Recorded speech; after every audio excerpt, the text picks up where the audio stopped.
یہ مہینہ شعبان کا مہینہ ہے اور اس مہینے کے اندر شب برات بھی ہے۔ یوں تو یہ مہینہ بہت بڑی فضیلتوں والا مہینہ ہے۔ جناب رسول پاک صلی اللہ علیہ وسلم اس مہینے کے بارے میں دعا فرمایا کرتے تھے، اللہم بارک لنا فی رجب و شعبان و بلغنا رمضان۔ یہ شعبان کا مہینہ آتا تو اللہ کے نبی صلی اللہ علیہ وسلم بہت دعائیں کیا کرتے تھے، اور احادیث کے اندر ہے کہ اللہ کے نبی صلی اللہ علیہ وسلم بڑے اہتمام کے ساتھ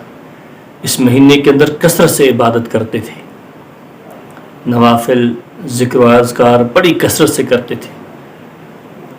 نبی پاک صلی اللہ علیہ وسلم آپ نبی تھے، گناہوں سے پاک تھے، لیکن پھر بھی اتنا اہتمام کرنا، یہ دراصل میرے اور آپ کے لیے یہ پیغام تھا کہ یہ شعبان کا مہینہ، اس کے بعد رمضان کا مہینہ آ رہا ہے، اس شعبان کے مہینے کے اندر اللہ کی بہت زیادہ عبادت کریں، اپنے نفس کو مجبور کریں ذکر و اذکار کے لیے، عبادات کے لیے، نوافل کے لیے اور قرآن پاک کی تلاوت کے لیے، کیونکہ آنے والا مہینہ رمضان مبارک کا مہینہ ہے۔ جب آج ہی سے نفس انسان کا تیار ہو جائے گا، آج ہی سے ہی نفس نوافل پڑھنے کا عادی ہو جائے گا، قرآن پاک کی تلاوت کا عادی ہو جائے گا، اور آج جب نفس صبح سویرے بیدار ہونا، تہجد کی نماز پڑھنے کے لیے آج ہی سے جب یہ عادی ہو جائے گا، تو رمضان المبارک جیسا عظیم مہینہ جس کے اندر رحمتیں برکتوں کا نزول ہوتا ہے، جس کے اندر اللہ پاک کی رحمت بہت عام ہوتی ہے، اس مہینے کے اندر اس انسان کو ذکر و اذکار کرنا، تراویح کا پڑھنا، روزے رکھنا، صبح سحری کے لیے بیدار ہو جانا وہ آسان ہو جاتا ہے تب اگر اس مہینے کے اندر اہتمام کیا۔ جناب رسول پاک صلی اللہ علیہ وسلم نے خود اپنی زندگی کے اندر یہ سب کچھ کر کے مجھے اور آپ کو یہ سلیقہ سکھایا کہ شعبان کے مہینے میں عبادات کا زیادہ اہتمام کریں، شعبان کے مہینے میں قرآن پاک کی تلاوت کثرت سے کریں، اور اس شعبان کے مہینے کے اندر ہم ذکر و اذکار زیادہ کریں، رات کو نوافل پڑھنے کا اپنے آپ کو عادی بنائیں، صبح تہجد کا عادی بنائیں، تاکہ رمضان جیسے عظیم مہینے کے اندر ہماری کوئی کوتاہی نہ رہے۔ پھر اس شعبان کے اندر اللہ کے نبی علیہ الصلاۃ والسلام یہ بھی فرمایا کرتے تھے کہ شعبان شہری و رمضان شہر اللہ، کہ یہ شعبان میرا مہینہ ہے، رمضان اللہ کا ہے، کیونکہ اس مہینے کے اندر آپ بڑی کثرت سے عبادت کرتے تھے، اور رمضان کے اندر اللہ پاک کی رحمتیں برکتیں عام ہو جاتی ہیں۔ اللہ پاک رمضان کے مہینے میں انسان کو عطا کرتا ہے، دیتا ہے۔ تو یہ مہینہ میرے اور آپ کے لیے بڑا اہم ہے کہ اس مہینے کے اندر ہم اپنے آپ کو ایسا تیار کریں، عبادات کے اعتبار سے، اعمال کے اعتبار سے، ذکر و اذکار کے اعتبار سے، نوافل کے ذریعے اور روزہ رکھنے کے ذریعے اپنے آپ کو ایسا تیار کر لیں کہ تاکہ رمضان کے مہینے کے اندر جب اللہ کی رحمت عام ہوتی ہے اس وقت ہم اللہ کی تمام رحمتوں سے مالا مال ہو سکیں۔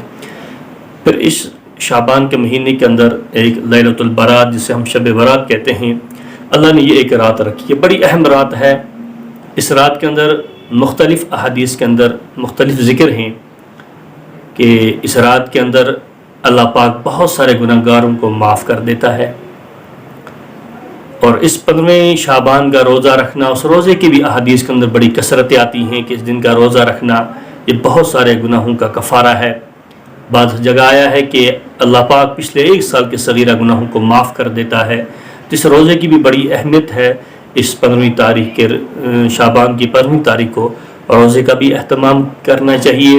اور پھر اس رات ذکر و اذکار کے اندر انسان کثرت سے لگا جائے۔ ضروری نہیں ہے کہ انسان مجمع کے اندر جمع رہے، مجمع کی شکل میں رہے، نہیں، اپنے رب کو راضی کرنا ہے، اپنے رب کو منوانا ہے، تو اس کے لیے انسان تنہائی میں بھی بیٹھے، اپنے گھر کے اندر بیٹھے، بس مصلی بچھائے، اپنے رب کے سامنے اپنے گناہوں کا ذکر کرے، اپنے دکھ درد، اپنی پریشانیوں کا ذکر کرے، اور روئے، گڑ گڑائے، بس صبح صبح جب گھر والے سب سوئے ہوں، انسان تنہائی کے اندر کچھ دیر اپنے رب کے ساتھ اپنا وقت لگائے، رب کو اپنے دکھ سنائے۔ ہم دنیا والوں کو تو بہت سناتے ہیں، ہم ایک دوسروں کو اپنے بہت دکھ سناتے ہیں، لیکن جسے سنانا چاہیے اسے دکھ نہیں سناتے ہیں۔ سنانا تو رب تعالیٰ کو سنائیے تھا کہ اس کو ہم سناتے، اپنا دکھ سناتے، اپنا درد سناتے، اپنی پریشانیوں کو، اپنی حالات کو رب کے سامنے بیان کرتے، لیکن ہم نے اسے چھوڑ کر دنیا کو سنانا شروع کر دیا ہے۔ ہم اپنے ہر ایک گلہ، اپنا شکوہ، اپنا دکھ درد اپنا ہم دوسروں کو تو بہت سناتے ہیں، لیکن ہم نے کبھی بھی وقت نہیں نکالا کہ ہم مصلی بچھا کر رب کے سامنے اپنے دکھوں کو سنائیں، کچھ آنسو بہائیں۔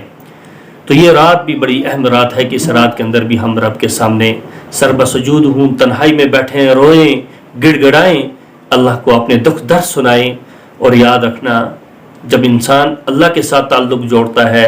فاذکرونی اذکرکم، تو اللہ پاک بھی انسان کے ساتھ مددگار کے طور پر کھڑا ہو جاتا ہے۔ تو جب ہم اپنے رب کو اپنا دکھ سنائیں گے، دکھ و درد اپنے حالات سنائیں گے، روئیں گے، آنسو بہائیں گے، یاد رکھنا خوف خدا میں بہایا ہوا آنسو بڑا قیمتی ہوتا ہے۔ اللہ کے یہاں بہت قدر ہے اس آنسو کی۔ ہم تو ایک دوسرے کے دکھ درد میں، اپنی پریشانیوں میں، پڑوسی کی، اپنے بھائی کی، اپنے یار دوستوں کی اور اپنے رشتہ داروں کے دکھوں کے اندر ہم بہت بیٹھ کر روتے ہیں، لیکن ہم نے کبھی بھی خوف خدا میں آنسو نہیں بہایا۔ اور خوف خدا میں بہایا ہوا آنسو یہ ضائع نہیں جاتا ہے، یاد رکھے یہ انسان کی زندگی کو بدل دیتا ہے۔ تو اس لیے اپنا ایک مزاج بنائیں کہ خوف خدا کے اندر آنسو بہانے کا۔ کبھی رات کو اٹھ جائیں، مصلی بچھائیں، روئیں۔ تو یہ رات بڑی اہم رات ہے، اس رات کے اندر اللہ پاک کے ساتھ تعلق اپنا جوڑیں، روئیں، گڑ گڑائیں، اپنے دکھ سنائیں، گناہوں کی معافی مانگیں تاکہ اللہ پاک ہم سب کے گناہوں کو معاف کرے۔ اللہ پاک اس رات کی تمام کی تمام نعمتوں سے اور فضیلتوں سے ہم سب کو مالا مال کرے۔ تو یہ رات اس اعتبار سے بڑی اہم رات ہے۔ پھر اس رات کے اندر احادیث کے اندر بہت ساری روایتیں ہیں کہ بہت سارے ایسے کچھ بد نصیب لوگ ہیں جن کی اللہ پاک اس رات بھی مغفرت نہیں کرتا ہے۔ احادیث کے اندر ذکر آیا ہے، عائشہ رضی اللہ تعالیٰ عنہ کی ایک حدیث پاک ہے کہ جس کے اندر اللہ کے نبی علیہ الصلوۃ والسلام وہ بیان کرتے ہیں کہ میرے پاس جبرائیل آئے تھے اور انہوں نے کہا کہ یہ 15ویں رات ہے، آج کی شعبان کی 15ویں رات، اور اس دن اللہ پاک اپنے ایمان والوں کے ساتھ